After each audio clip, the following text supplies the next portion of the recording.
Yo, what's going on, guys? Talking about some more MLB The Show 17. Ramon, Russell, and the gang went and streamed some more MLB The Show 17 last night. As they talked about, this episode here they were streaming was going to be about the little things in MLB The Show. Right now, going through it really quickly, but I didn't want a 5-minute video of it. I'm pretty much going through... Well, they went through it. I didn't go through it. I don't have the game. They're pretty much going through all of the jerseys, the new jerseys and everything for every single team here. Going through them all real quickly. So if you can keep up with it, great. If you can't, I mean, I just figured you guys didn't want to see a 5-minute video on all the jerseys. I mean, I could do a separate video on if you're interested in that, but that's, you guys have to let me know. Like I said, just going through it real quick. But, they touched up on a lot of stuff. They went through some more Diamond Dynasty things. I gotta keep talking here while this jersey thing goes by in case you guys are looking at it. Some of the jerseys are actually kind of nice. They have a whole lot of jerseys. I didn't realize they had so many jerseys to choose from. Each one of these teams have a good, 9 jerseys at least. They're actually pretty nice. I like the way they did that.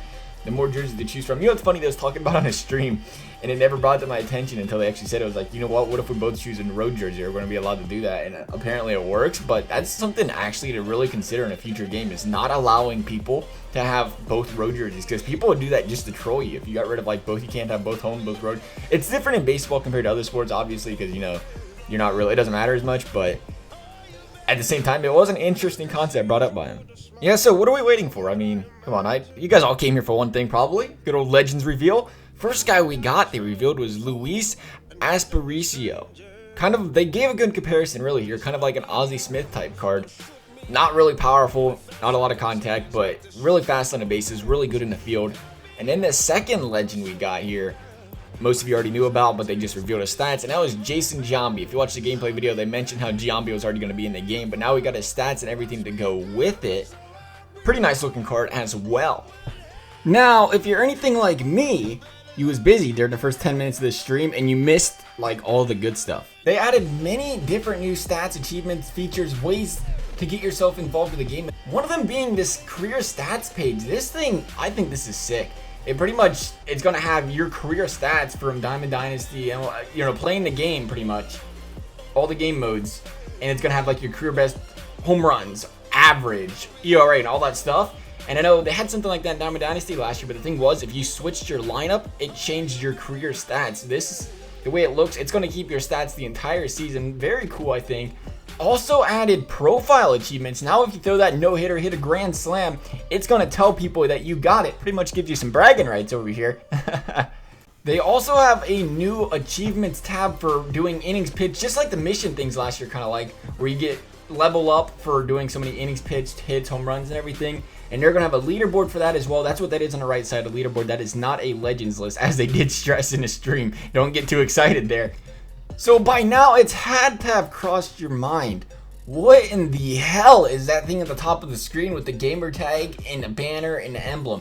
Well, that's another new feature this year. It's kind of like a calling card, if you want to call it that, like Call of Duty. If you look here, these are all of the banners, cards, whatever you want to call them, that you can do by unlocking. The diamond ones get to level 50. You can unlock the all-star one, I think, by getting all-star division in the ranked game seasons and stuff. Multiple ways to unlock stuff like that. And then they also did the same thing with Emlblems. They got a whole bunch of them as well. They said there's over 50 of those cards, but they didn't show all of them. They didn't want to show us all of them. There's a bunch of Emlblems as well. And then you're going to see right here on your friends list, this is how you're going to appear to your friends, like when you go to view your friends' profiles and stuff on MLB The Show, obviously not on the PSN dashboard. So that's going to how it's going to look there. So another cool feature they added this year to add a little bit more creativity. Then they even added a few more save slots. Something I wasn't, something I'm personally not concerned about, but I know there are a lot of people that probably think this is great. Add more creative player save slots and everything. It's showing MLB The Show 17 save slots on the right, 16 on the left. And then we got a photo shoot with the boys.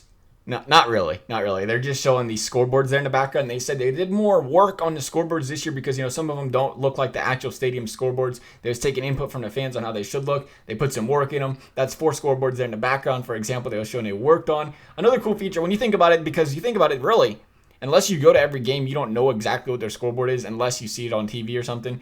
But still, MLB The Show, that'd be something I'd be like, hey, for the sake of the game, you're going to have to buy us tickets to every single team's games this year. Seems like a good excuse to me, right? Another cool feature they added this year, if you guys remember carrying over your Road to the Show player from like MLB The Show 15 to 16, this year they're giving you a royalty bonus for doing the carryover from 16 to 17. You see right here, they're going to give you 5 gold items, including a gold Diamond Dynasty card. Plus they gave you some gear, a sponsorship, a pillow, and a bat. I'm not sure why you're going to be sleeping with a bat instead of a blanket, but they gave you a pillow and a bat if you need that as well. Another addition that'll really please the people that don't spend a lot of money on the game or don't grind a market and don't have a really stacked team is the head-to-head rating mod. This pretty much makes it where if you have a stacked team and the other person's playing it, you're playing with an all diamond, they got an all bronze team, they're going to add some sort of rating mod in terms of giving you more points for your head-to-head ratings, points that you're going to be getting at the end of games. Other than that, though, they just did a lot of gameplay, too. Didn't really include a lot of that in the video because I've already showed you guys them playing the game before. Figured, you know, it's a little bit of the same. One thing I did have to throw in here real quick, though, is check this out real quick. Check this loading screen out. This is some sick shit. I'm not even a Mets fan, but that looks boss. I like that. That is a nice loading screen. That looks pretty cool. I like the graphics there, boys. But anyway, guys, hope you enjoyed the video. Thanks for watching, and we'll see you next time.